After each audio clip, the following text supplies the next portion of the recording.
आंदोलक आणि मराठा आंदोलक आज सकाळपासूनच सातत्याने आमने सामने यायला सुरू झालेली आहेत। ही जी एक गाडी आहे, जी मराठा आंदोलकांकडून आणलेली गाडी आहे, ती गाडी या ठिकाणावरून आंतरवाली सराटीमध्ये घेऊन जाण्याचा प्रयत्न केला जातोय आणि त्या दरम्यान हा सगळा राडा जो आहे तो या ठिकाणी पाहायला मिळतोय। समोरच्या बाजूला हे सगळे मराठा आंदोलक जे आहेत ते रस्त्यावर उतरल्याचे आपल्याला पाहायला मिळत आहेत, तर पाठीमागच्या बाजूला ओबीसी आंदोलक सुद्धा रस्त्यावर उभे असल्याचे पाहायला मिळतात आणि त्या दोघांच्या मध्ये या ठिकाणी पोलीस आहेत जे वातावरण शांत करण्याचा प्रयत्न करतात। मात्र तुलनेने पोलिसांचं प्रमाण कमी असल्यामुळे परिस्थिती सातत्याने हाताबाहेर जात असल्याचं सुद्धा चित्र पाहायला मिळतंय। या ठिकाणी आपण बघू शकता की जी गाडी पोलिसांनी आत जाण्यापासून अडवली होती ती गाडी या ठिकाणी मराठा आंदोलकांनी त्याच ठिकाणावरून समोर काढलेली आहे। ही गाडी आता आंतरवालीच्या दिशेने निघाली असल्याचं आपल्याला पाहायला मिळतंय। ही गाडी काढलेली आहे आणि त्यानंतर जोरदार घोषणाबाजी जी आहे ते मराठा आंदोलक या ठिकाणी देत असताना आपल्याला पाहायला मिळतात। त्यामुळे मनोज जरंगे यांच्या आंदोलनादरम्यान लक्ष्मण हाके यांनी सुरू केलेलं जे उपोषण होतं त्या दोन्ही आंदोलनाचा या ठिकाणी आमने सामने आल्यामुळे एक मोठा राडा जो आहे तो या ठिकाणी सुरू असल्याचं आपल्याला पाहायला मिळतंय। हे सगळे मराठा आंदोलक या ठिकाणी आहेत आणि त्याचबरोबर ओबीसी आंदोलक सुद्धा या ठिकाणी असल्याचं आपल्याला पाहायला मिळतंय आणि एक तीव्र राडा पाहायला मिळतोय पोलिसांकडून। हे सगळे मराठा आंदोलक जे आहेत त्यांना रस्त्यावरून बाजूला काढण्याचा आता पुन्हा एकदा प्रयत्न सुरू झालेला आहे। मात्र तेवढ्याच मोठ्या संख्येनं अगदी समोरच्या बाजूला सुद्धा मराठा आंदोलक उभे असल्याचं आपल्याला पाहायला मिळतंय आणि ते सुद्धा जोरदार घोषणाबाजी या ठिकाणी करतायत आणि दोन्हीही बाजूने मराठा आंदोलक आहेत, तर मधल्या बाजूला या ठिकाणी ओबीसी आंदोलक सुद्धा उभे असल्याचं आपल्याला पाहायला मिळत आहे। मात्र हे सगळी परिस्थिती नियंत्रणात आणताना पोलिसांचे मात्र दमछाक होत असताना आपल्याला पाहायला मिळत आहे। हे पुन्हा एकदा बघू शकता की समोरच्या बाजूला हे सगळे मराठा आंदोलक आहेत जे पाटील पाटील नावाच्या या ठिकाणी घोषणा देत आहेत। यांच्यामुळे सुद्धा हा रस्ता जो आहे तो अडला असल्याचं आपल्याला पाहायला मिळतंय आणि पलीकडल्या बाजूला सुद्धा मराठा आंदोलक आहेत, त्यांच्यामुळे सुद्धा हाही इकडल्या बाजूचा रस्ता जो आहे तो जाम झाल्याचं पाहायला मिळतंय आणि समोरच्या पिवळ्या पॅन्डॉलमध्ये ओबीसी आंदोलक लक्ष्मण हाके यांचं आणि नवनाथ वाघमारे यांचं जे उपोषण आहे ते सुरू असल्याचं आपल्याला पाहायला मिळतंय। दुसरी एक गाडी पोलिसांनी वळवलेली आहे, मात्र पुन्हा एकदा मराठा आंदोलक ही गाडी इथूनच सोडण्यात यावी या मागणीसाठी समोर आलेली आहेत। त्यामुळे या ठिकाणी हा एक राडा पाहायला मिळतोय। पोलिसांकडून मध्यस्थी केली जाते, गाड्या बाजूला काढण्याचा प्रयत्न केला जातोय आणि या ठिकाणी हा राडा आपल्याला पाहायला मिळतोय। कुठून आली गाडी? परळी परळी परळी। कुणाला भेटायला? जरंगे पाटलाला भेटण्यासाठी आलो।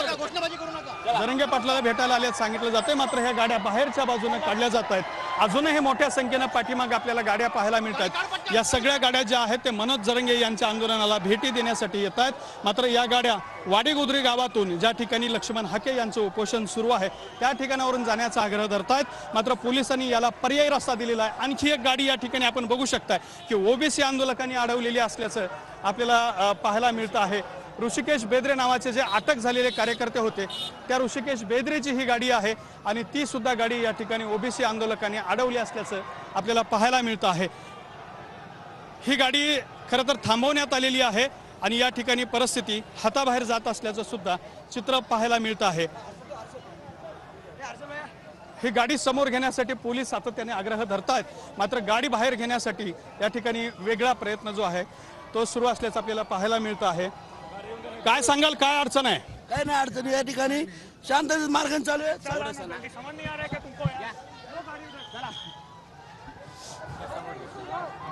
तर हे सगळे मराठा आंदोलक जे आहेत ते सुद्धा या ठिकाणी असलेले आपल्याला पाहायला मिळत आहे आणि या गाड्या बाहेर निघण्यासाठी प्रयत्न करतायत। पुन्हा एकदा मोठ्या प्रमाणात घोषणाबाजी जी आहे ते वाडेगुद्री या ठिकाणी उड्डाण पुलाच्या खाली सुरू आहे।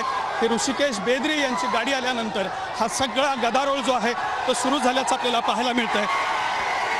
काय सांगाल, काय अडचण सुरू आहे? काय अडचण आहे? काय अडचण आहे? मी सगळी अडचण दूर करतो। गाडी बाहेर काढण्यात आलेली आहे। मराठा आंदोलक या ठिकाणी आहेत आणि घोषणाबाजी जी आहे ती मोठ्या प्रमाणात सुरू आहे। आज सकाळपासूनच या ठिकाणी सातत्याने छोटे मोठे खटके उडत होते, मात्र याचा स्वरूप आता एका मोठ्या राड्यामध्ये झालेला आहे। मराठा आंदोलक या ठिकाणी मोठ्या संख्येने जमलेले आहेत। ओबीसी आंदोलकांच्या विरोधात या ठिकाणी घोषणाबाजी सुद्धा सुरू असल्याचं पाहायला मिळतंय।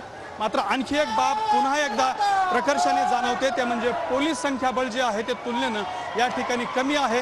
हे संख्याबळ अत्यंत तोकडं आहे म्हणून त्यामुळे हा मॉब जो आहे ते नियंत्रणात आणणं पोलिसांच्या दृष्टीने सध्या तरी कठीण जात असल्याचं आपल्याला पाहायला मिळतं आहे। रस्ता मोकळा करण्याचा सुद्धा सातत्याने पोलिसांचा प्रयत्न जो आहे तो सुरू आहे। हे मराठा कार्यकर्त्यांकडून सुद्धा मॉबला समजवण्याचा प्रयत्न सुरू आहे। हे सगळे कार्यकर्ते बाजूला काढण्याचा प्रयत्न आहे, मात्र हे सगळे कार्यकर्ते रस्त्यावर थांबून आहेत आणि या ठिकाणी हा सगळा जो आहे तो एक वेगळ्या पद्धतीचा राडा आज पाहायला मिळतो आहे। मनोज जरंगे यांना भेटून आलेले हे कार्यकर्ते किंवा त्यांना भेटायला निघालेले कार्यकर्ते त्यांच्या गाड्या अडवण्यात आल्यामुळे हा सगळा जो आहे तो धिंगाणा या ठिकाणी पाहायला मिळतोय। पोलिसांनी या ठिकाणी आपले कडे सुद्धा बनवलेला आहे आणि या कार्यकर्त्यांना बाजूला काढण्याचा जो आहे तो प्रयत्न सुद्धा सुरू असल्याचं आपल्याला पाहायला मिळतंय। आपण बघू शकता की हे सगळे कार्यकर्त्यांना सावरण्याचा, मागे घेण्याचा मराठा आंदोलकांकडून सुद्धा प्रयत्न सुरू असल्याचं आपल्याला मिळतंय। पाटलांनी सांगितलं शांततेत राहा, काही नाही झालं, काही शांततेत राहा सांगितलं पाटलांनी। यापैकी शांतता होणार आहे, पाटलाच्या आदेशाचं पालन सर्व समाज पाटलाच्या आदेशाचं पालन करणार आहे। काही झालेलं काही नाहीये, कुणीही याचा काही गैरसमज। तुम्ही यांना शांत करताय, नक्की शांत करा। शांत करण्याचा प्रयत्न या ठिकाणी सुरू आहे। खरं तर याच धुळे सोलापूर महामार्गावरती आजपासून 1 वर्षापूर्वी प्रचंड मोठी दंगल पाहायला मिळाली होती। सगळीकडे गाड्या जाळण्यात आल्या होत्या, एसटी बस जाळण्यात आल्या होत्या, अनेक बसेसचं नुकसान झालं होतं आणि 1 वर्षानंतर पुन्हा एकदा त्याच ठिकाणी हे सगळे कार्यकर्ते या ठिकाणी घोषणाबाजी देत आहेत। सगळ्यांना आवरण्याचा प्रयत्न जो आहे तो पोलिसांकडून सुरू असल्याचं आपल्याला पाहायला मिळतं आहे। एक महिला सुद्धा मोठ्या संख्येने यामध्ये सहभागी झाल्या असल्याचं आपल्याला पाहायला मिळत आहे। धुळे सोलापूर हायवेवरती हा सगळा जो आहे तो राडा सुरू असल्याचं आपल्याला पाहायला मिळतं आहे। एका बाजूला ओबीसी कार्यकर्ते आहेत, त्यांना पोलिसांनी शांत केलेलं आहे, मात्र दुसऱ्या बाजूला हे सगळे मराठा कार्यकर्ते आक्रमक असल्याचं आपल्याला पाहायला मिळत आहे। मात्र त्यांना सुद्धा शांत करण्याचे प्रयत्न सध्या सुरू झालेले आहेत। काही वेळापूर्वी जो तुफान स्वरूपाचा राडा सुरू होता तो सध्या मुख्य चौकात तरी शांत असल्याचं आपल्याला पाहायला मिळतं आहे।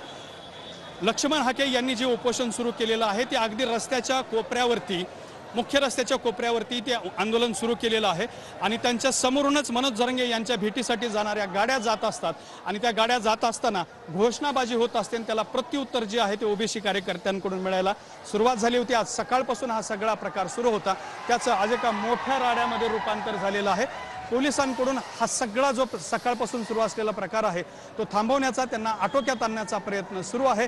मात्र या ठिकाणी सातत्याने कार्यकर्ते जमत असल्यामुळे पुन्हा परिस्थिती जी आहे ती हाताबाहेर जात असल्याचं सुद्धा आपल्याला पाहायला मिळतंय। सर, परिस्थिती आहे, परिस्थिती नियंत्रणात आपण का कंट्रोल करतोय? हे डीवायएसपी होते, यांनी सुद्धा परिस्थिती नियंत्रणात असल्याचं सांगितलेलं आहे। पुन्हा एकदा एका बाजूला ओबीसी कार्यकर्त्यांच्या तिकडे सध्या पोलिसांनी शांतता निर्माण केलेली आहे, मात्र या ठिकाणी जे मराठा कार्यकर्ते होते ते अजूनही घोषणाबाजी करत असल्याचं आपल्याला पाहायला मिळत आहे। डीवायएसपी जे आहेत ते आता त्यांच्याकडे गेलेले आहेत, त्यांना समजावण्याचा प्रयत्न सुरू आहे। पोलिसांकडून सुद्धा या सगळ्या कार्यकर्त्यांना शांततेत हाताळण्याचं धोरण या वेळेला सुरू असल्याचं आपल्याला पाहायला मिळतंय। पोलिसांकडून या कार्यकर्त्यांना बाजूला करत असताना कुठेही सक्तीने या ठिकाणी काम केलं जात नाही। शांततेच्या मार्गाने आणि संयमाने या सगळ्या कार्यकर्त्यांना समजवण्याचा प्रयत्न जो आहे तो या ठिकाणी सुरू आहे। आज सकाळपासून पोलिसांकडून सुद्धा संयमाच्या पद्धतीने सगळ्यांना हटवण्याचा, बाजूला करण्याचा प्रयत्न केलेला आहे। मात्र सातत्याने लोकसंख्या वाढत जाते, सातत्याने लोक येत राहतात आणि त्यामुळे नव्याने या ठिकाणी खटके उडायला लागलेले आहेत। त्यावर नियंत्रण ठेवण्याचे पोलिसांचे प्रयत्न सुरू आहेत। अजूनही रस्त्यावरती या ठिकाणी आपण जर बघितलं तर मोठ्या संख्येने कार्यकर्ते जे आहेत ते थांबून असल्याचं पाहायला मिळतंय। तर वडीगोद्रीमध्ये आपण बघतोय सध्या मराठा समाज आणि ओबीसी समाज आक्रमक झालेले आहेत। दोन्ही समाजाच्या कार्यकर्त्यांकडून घोषणाबाजी केली जाते आणि या सगळ्यांना अडवण्याचा प्रयत्न आणि शांत करण्याचे प्रयत्न पोलिसांकडून सुरू झालेले आहेत।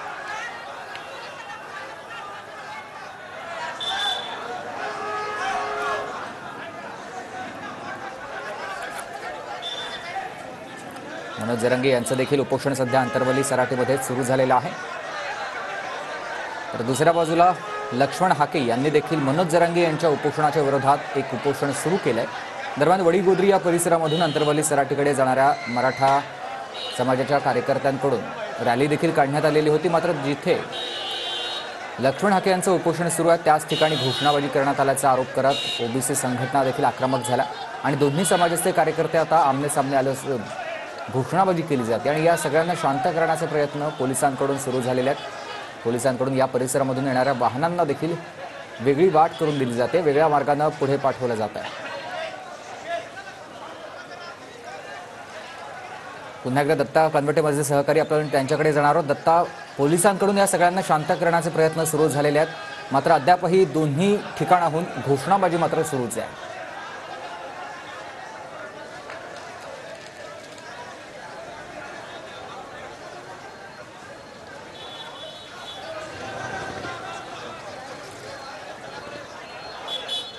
तर हे दृश्य आपण बघतोय थेट वडीगोद्री या परिसरामधून. वडीगोद्रीमध्ये मराठा ओबीसी कार्यकर्ते आक्रमक झालेले आहेत. मराठा ओबीसी आंदोलकांकडून जोरदार घोषणाबाजी केली जाते आणि या दोन्ही कार्यकर्त्यांना रोखण्यासाठी पोलिसांनी देखील अतिरिक्त फौजफाटा लावलेला आहे. मराठा आंदोलकांच्या गाड्या जात असल्यानंच ही घोषणाबाजी सध्या सुरू आहे. परिस्थिती नियंत्रणात ठेवण्यासाठी पोलीस बंदोबस्त या परिसरामध्ये वाढवण्यात आलेला आहे. पोलिसांकडून आंदोलकांची समजूत देखील काढण्याचा प्रयत्न केला जातोय, कारण वडीगोद्रीत मराठा ओबीसी कार्यकर्ते आक्रमक झालेले आहेत. वडीगोद्रीमध्येच ओबीसी नेते लक्ष्मण हाके यांचं देखील उपोषण सुरू आहे.